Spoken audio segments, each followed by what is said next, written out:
Bismillahirrahmanirrahim. Alhamdulillahi Rabbil Alamin. Salatu wassalamu ala syarfil anbiya'i wal mursalin. Nabiyina Muhammadin wa ala alihi wa sahbihi ajma'in. Assalamualaikum warahmatullahi wabarakatuh. So inshallah, sumunod na bahagi dito sa Kitabus Sawm ni Imam al-Bukhari. Babu Ta'jil al-Iftar. Yung kabanata tungkol sa pagmamadali sa pag-iftar. At ganito talaga yung iftar. Kapag dumating na ang oras ng Maghrib, mag-iftar na dapat.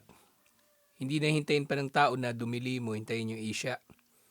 Mag-iftar. Ano man yung kanyang kalagayan. Kung merong dates, mag-iftar siya ng dates. Kung wala, tubig o namang pagkain. Kung wala talaga, niya na lang, inshallah. Magniya siya na pinuputol niya ang kanyang iftar. Inshallah, nang sa gayon masunod yung sunnah. Masunod ang sunnah na mag-i-iftar ng maaga yung tao. Hindi maghihintay pa siyang kailan may pagkain. Inuulat ni Sahal bin Sa'ad radhiyallahu anhu, anna Rasulullah sallallahu alaihi wasallam qala, la yazalu an-nasu bi khairin ma ajjalu al-fitra. Ang mga tao raw ay nananatili sa kabutihan hanggat pinapaaga nila, minamadali ang iftar. Minamadali, ibig sabihin, gagawin nila sa pinakamaagang oras nito. Pagkada ng Maghrib, mag-iftar agad sila. Ganun. Ito yung ibig sabihin nito. Sumunod, Bab, Ida aftara fi Ramadana, thumma tala'ati syams. Ito naman yung kalagayan nung nagkamali sa iftar. Nag-iftar siya, akala niya lumubog na yung araw. Kasi minsan maulap, di ba? Tapos kino-consider natin dito yung panahon, syempre ito ni Propeta Muhammad sallallahu alaihi wasallam. Wala namang relo. Walang relo nung panahon nila. Binabantayan talaga nila yung araw, kung anong pwesto ng araw.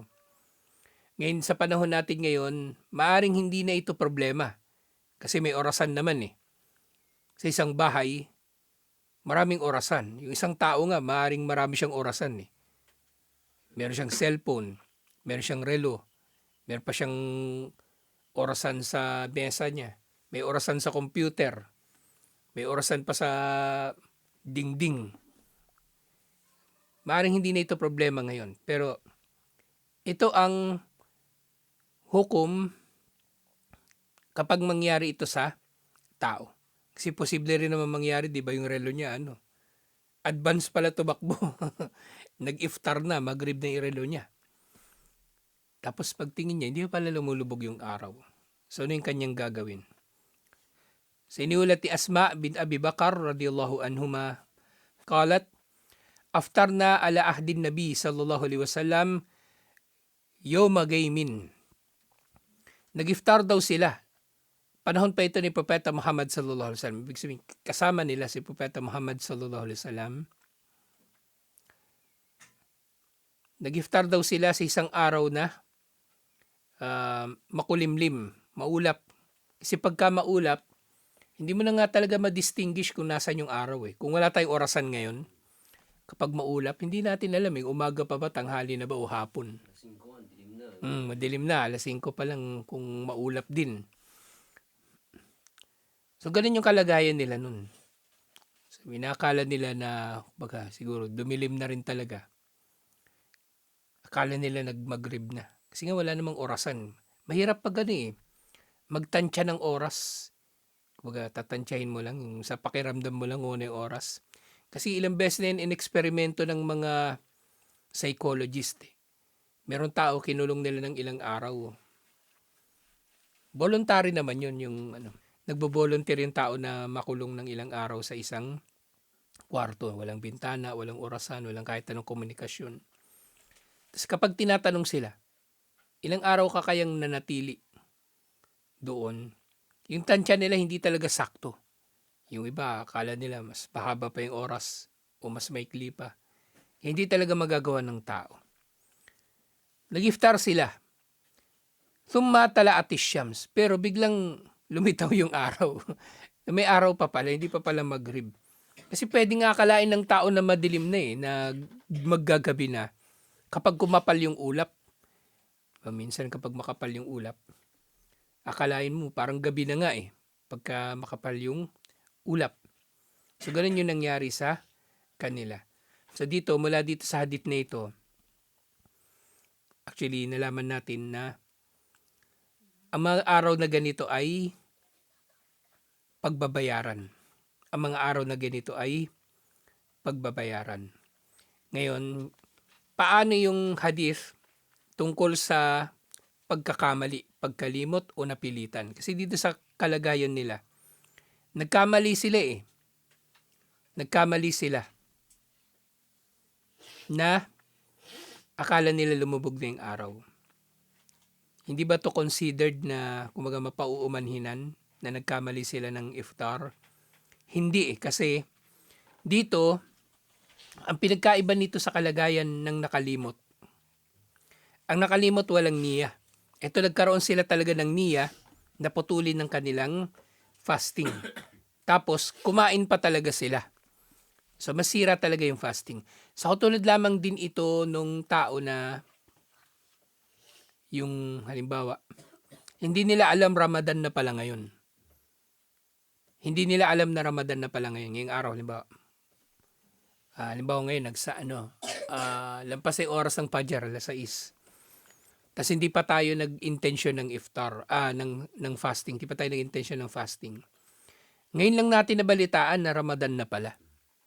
Ngayon, itong araw na ito, hindi natin pwedeng itutuloy na pag-aayunuhan kasi hindi tayo nakapag-intention na mag-fasting ngayon kumbaga. So usapin ito ng niya. Usapin ito ng niya, kaya ganito. Kaya hindi sila kabilang sa mapauumanhinan. Nagkamali sila, oo. Akala nila lumubog na yung araw kasi makulimlim. Pero ang usapin kasi dito yung niya. Ang usapin dito yung niya na kumbaga nagkaroon na sila ng niya na itigil ang fasting.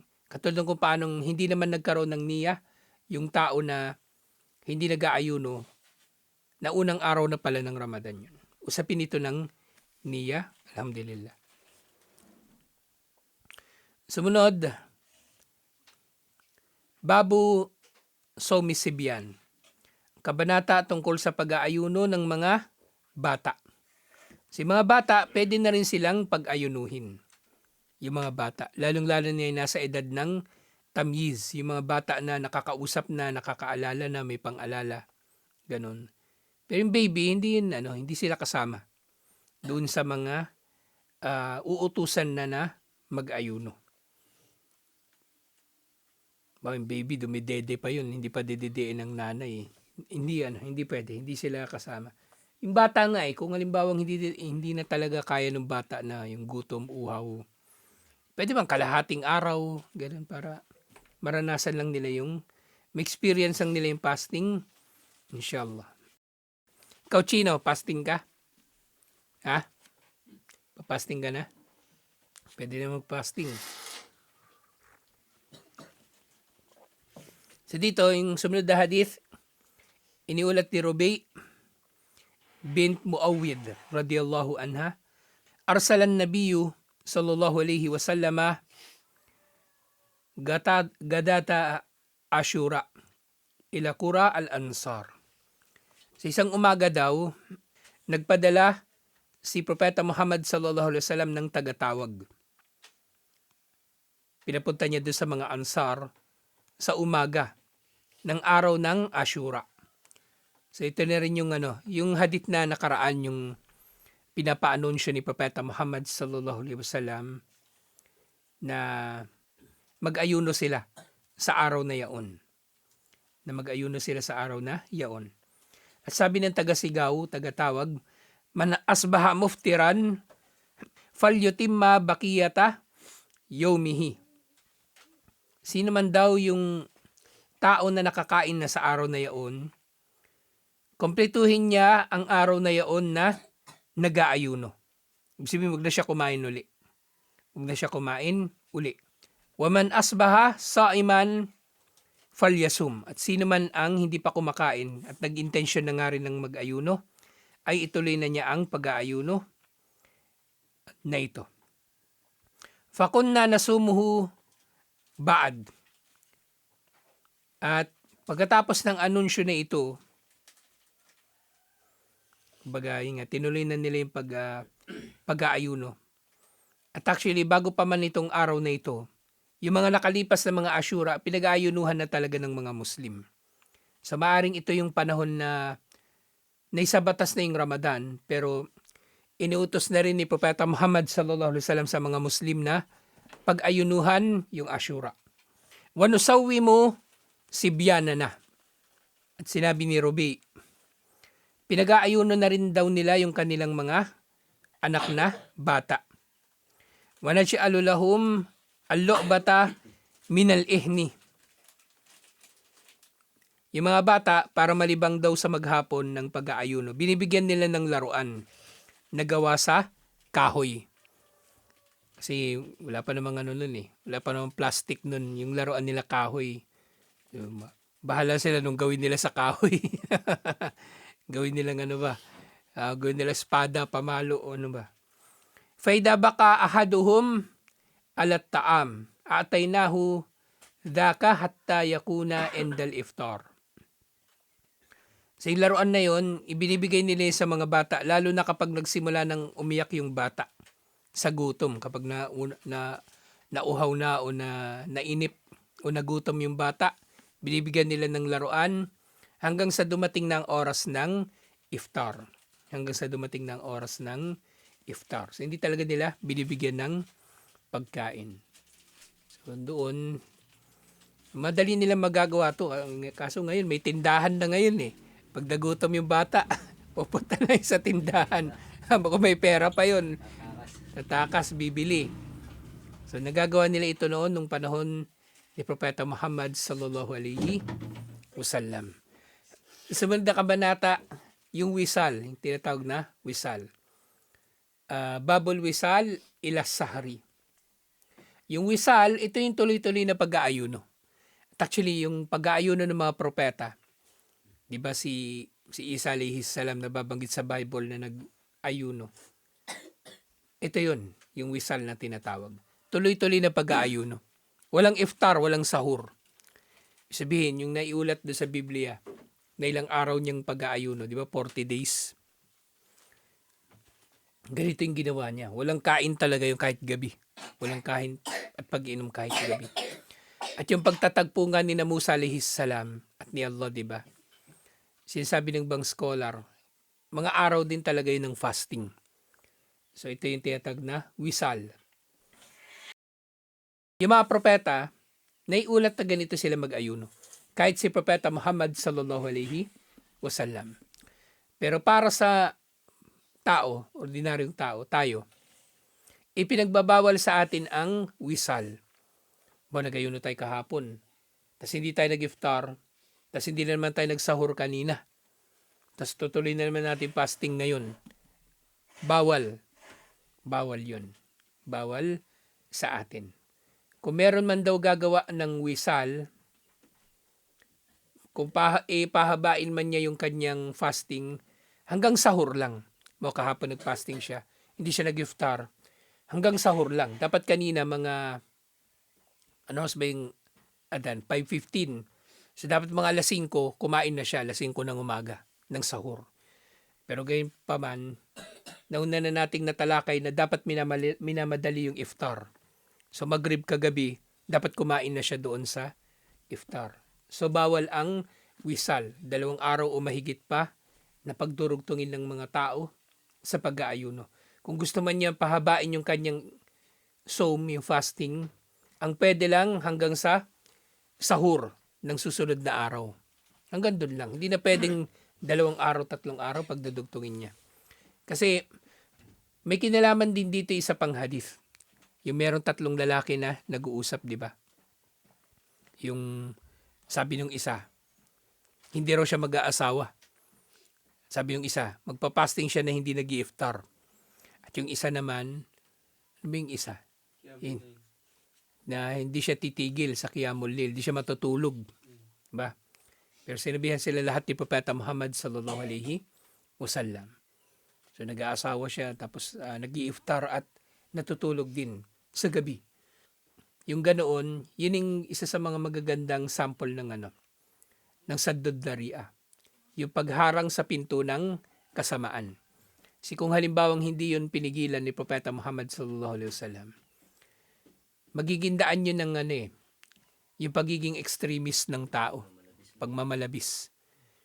Kaya ngayon, yung kung makikita natin yung mga Kristiyano, ganun yung mga pagsamba nila laging nauuwi sa pagmamalabis. Laging nauuwi sa pagmamalabis. Nalaman nila yung santo, pag pinahiran mo ng towel, magiging mahimala yun. O ngayon, nagmamalabis na sila. Ito yung nakaraan na piyesta ng Quiapo.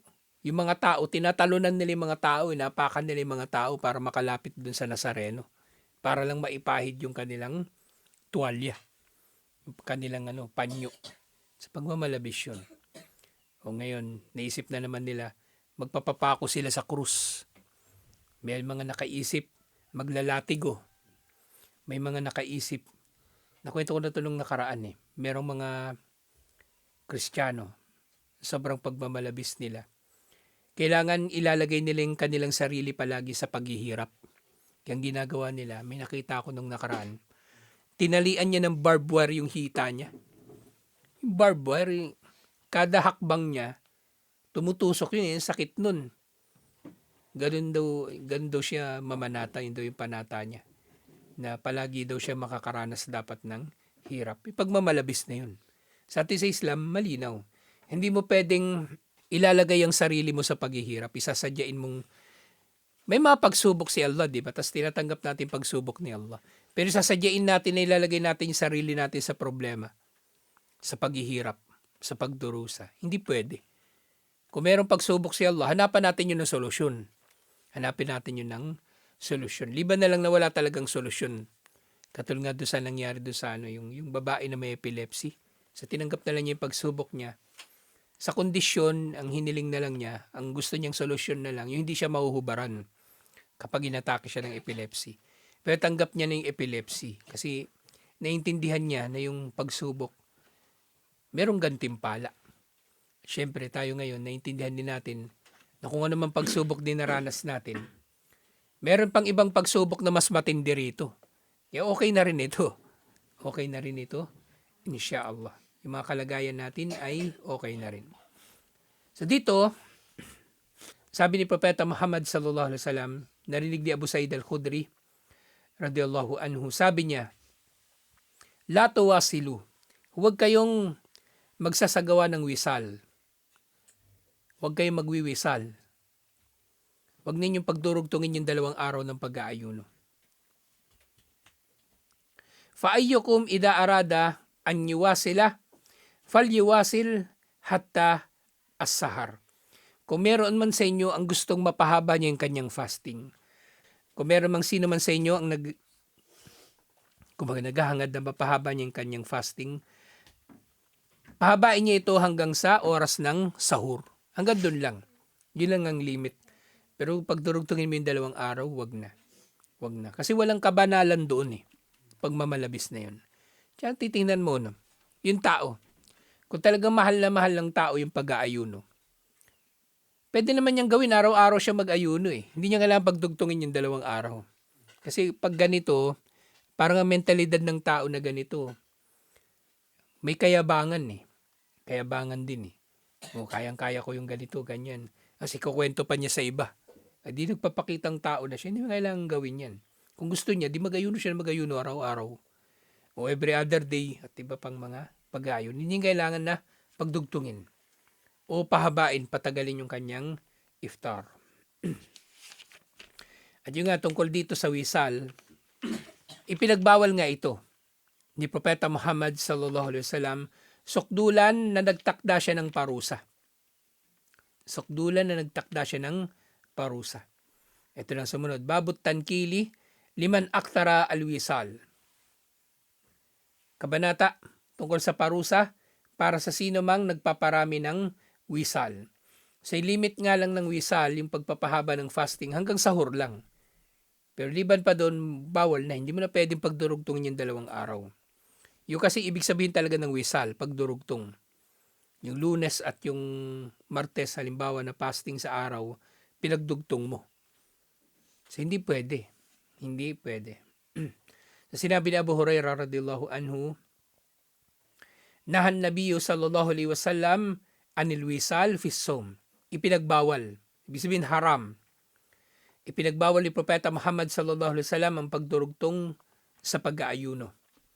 Faqala lahu rajulun minal muslimin, sabi daw nung isa sa mga sahaba, innaka tuwasilu ya Rasulullah. Pero bakit ikaw, sugo ni Allah, pinagdurugtong mo yung pag-aayuno? Kasi ganun mag-ayuno yung mga propeta. Pero syempre, nasaksihan din ng mga sahaba si Propeta Muhammad sallallahu alaihi wasallam na nag-i-iftar sa oras ng Maghrib. May mga ganun din pagkakataon. Pero nalaman nila siguro na ganun mag-ayuno din si Propeta Muhammad sallallahu alaihi wasallam. Pero sinabi niya, wa ayyukum mithli. Sasabi ng isang sahaba nga, bakit ikaw, o sugo ni Allah, ay nagwiwisal, tapos sa amin bawal? Yun nga kasi, unang dapat maintindihan natin dito. Maring may mga isinabatas kay Propeta Muhammad sallallahu alaihi wasallam na hindi isinabatas sa mga Muslim, sa mga tao. Kabilang na itong wisal. Bawa din, di ba, sa pag-aasawa. Si Propeta Muhammad sallallahu alaihi wasallam pinahintulutan ni Allah na mag-asawa ng mahigit sa 4. Pero yung Muslim, hanggang 4 lang talaga siya. Yung wisal, pinahintulutan sa kanya, pero sa Muslim, hindi. At meron pang isang dahilan. Sabi ni Propeta Muhammad sallallahu alaihi wasallam, wa ayyukum mithli. Sino ba sa inyo ang katulad ko? Sabi ni Propeta Muhammad sallallahu alaihi wasallam. Tinutukoy niya dito, sino ba sa inyo ang katulad ko? Inni abitu yet'imuni rabbi wa yaskin. Sabi niya, hindi niyo ako katulad. Ako ay pinapainom at pinapakain ng aking Panginoon sa gabi. Sa mga oras ng pwedeng kumain at uminom ang Muslim at gumawa ng iba pang ipinagbabawal sa nag-aayuno. So, kumbaga, si Propeta Muhammad sallallahu alaihi wasallam, hindi nila nakikita na kumakain o umiinom. Akala nila tuloy-tuloy yung kanyang pag-aayuno. O sa pananaw nila, tuloy-tuloy yung kanyang pag-aayuno. Pero si Allah, kumbaga, binibigyan sa ni Allah ng sustansya sa katawan o iba pang paraan para lumakas ang kanyang katawan kahit tuloy-tuloy yung kanyang pag-aayuno na hindi siya nag-i-iftar, hindi siya nagsasahur, hindi siya kumakain sa mga gabi ng pag-aayuno. Kaya ganun. So hindi natin kailangang gayahin si Propeta Muhammad sallallahu alaihi wasallam. Yun din yung isa pa. So bukod dun sa naunawaan natin na may mga special na isinabatas kay Propeta Muhammad sallallahu alaihi wasallam, hindi lahat ng ginawa niya, ganun din, ay magagaya natin ng basta-basta katulad nitong wisal. Kasi siya, kumbaga, pinapakain at pinapainom ni Allah. Tayo, hindi tayo ganoon. Kaya, falamma abaw anyan tahu anil wisal, pero nga, kahit nung panahon ni Propeta Muhammad sallallahu alaihi wasallam, may ano din eh. Kumbaga hindi man natin masabing matigas ulo. Kumbaga gusto lang talaga nilang mag-fasting siguro. Pero maaari din natin masabing ganun eh, no? Siguro may sahaba rin talaga na matigas ang ulo kasi ang mga tagasunod naman ng mga propeta, iba-iba rin yung iba-iba rin yung ugali o asal. Meron pa nga sahaba, lasinggero eh. Matuwid yun na sahaba, lasinggero. Pero, kumbaga, pinapakita lang sa atin ni Allah na pangkaraniwang tao lang din talaga sila. Meron pa munafik, di ba? Mga kasama ni, nagpapakilalang sahaba ni Propeta Muhammad sallallahu alaihi wasallam, sila Abdullah bin Ubay bin Salul. Narinig, may lecture nga kahapon, pinakinggan ko yung sabihan nila yung nauna pa palang napatay si Yahya kaysa kay Isa alayhis salam. Di ba doon sa Bible, yung kwento kay Salome, di ba Salome yung pamangkin ni Herodes. Nung pagkatapos ni Salome sumayaw, nagsabi si Herodes, sige, hilingin mo na lahat ng gusto mo. Sabi ni Salome, sulsol din yun ng nanay niya eh. Sinulsolan siya ng nanay niya. Sabi ni Salome, gusto ko yung ulo ni Juan Bautista ilagay mo sa plato. Pugutan ng ulo si Juan Bautista ilagay sa plato. Kasi mga Hudyo, galit na galit talaga sila doon sa tatlo. Kay Isa alayhis salam, kay Zakaria, tsaka kay Yahya. Tinuturing nila silang kaaway. Kasi nakakabanggaan na nila sa maraming bagay. Sa maraming bagay. So, di ba, kanasyon niya na yun. Kung kasama sa kanyang umma. Pero kafir. Pero meron ding munafik nung panahon ni Isa alayhis salam. Yun na nga si Judas. Yung sabi pa nga sa Biblia, di ba, na doon sa huling yung huling hapunan na meron daw magtatraidor sa kanya. So iba-iba talaga yung mga kasama din ng mga propeta. So dito merong makulit. Nagwisal pa rin. Pinagdugtong pa rin yung pag-aayuno. So nung tumanggi daw ilang sahaba na itigil yung wisal, wasalabihim yawman, thumma ra'awul hilal.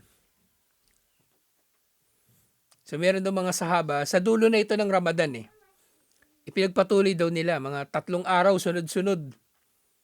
Fasting, biro may 3 araw. Ngayon pa nga lang, bago pa mananghali, alas 11 pa lang, gutom ka na Sila 3 araw. Biglang dumating na yung hilal. Ang tinutukoy dito Shawwal. Nag-Eid na. Bawal na mag-fasting pag-Eid, di ba? Bawal na mag-fasting pag-Eid. So nalaman ito ni Propeta Muhammad sallallahu alaihi wasallam. Sabi niya, "Law ta'akhara lazidtukum." Kung hindi lang dumating daw yung hilal, inutusan niya yung mga tao na pagpatuloy yung pag-aayuno. Kumbaga kung ginawa nila yun na umpisa ng Ramadan, utusan talaga sila ni Propeta Muhammad sallallahu alaihi wasallam na ipagpatuloy yung fasting. Pero hindi, dumating na yung Eid bawal na mag-ayuno ng Eid. Kaya yun, pinutol na rin nila yung kanilang fasting. Kattankili lahum hinaabaw anyantahu. So ito raw ay, kumbaga, yung sinabi ni Propeta Muhammad sallallahu alaihi wasallam bilang parusa o pagdidisiplina sa kanila dahil sa dahil sa hindi nila pagtigil sa wisal.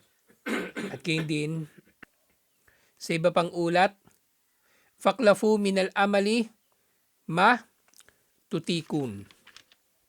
Sabi daw ni Propeta Muhammad sallallahu alaihi wasallam, karugtong, gawin lang ninyo sa anumang mabubuting gawain ang kaya ninyong gawin, inshallah. Hindi nyo kailangan na magmalabis, alhamdulillah. Sa fasting, gawin lang kung ano yung kaya natin gawin na fasting. At hindi natin kailangan na magmalabis. Hindi na kailangan na pagdugtungin yung mga araw ng pag-aayuno, alhamdulillah. So tutuloy natin ito, inshallah. Mahaba-haba pa ito. Kasi karugtong na nito din yung yung tarawih. Tsaka yung etikaf na naman. Karugtong dito, alhamdulillah. So tutuloy natin ito, inshallah. Assalamualaikum warahmatullahi wabarakatuh.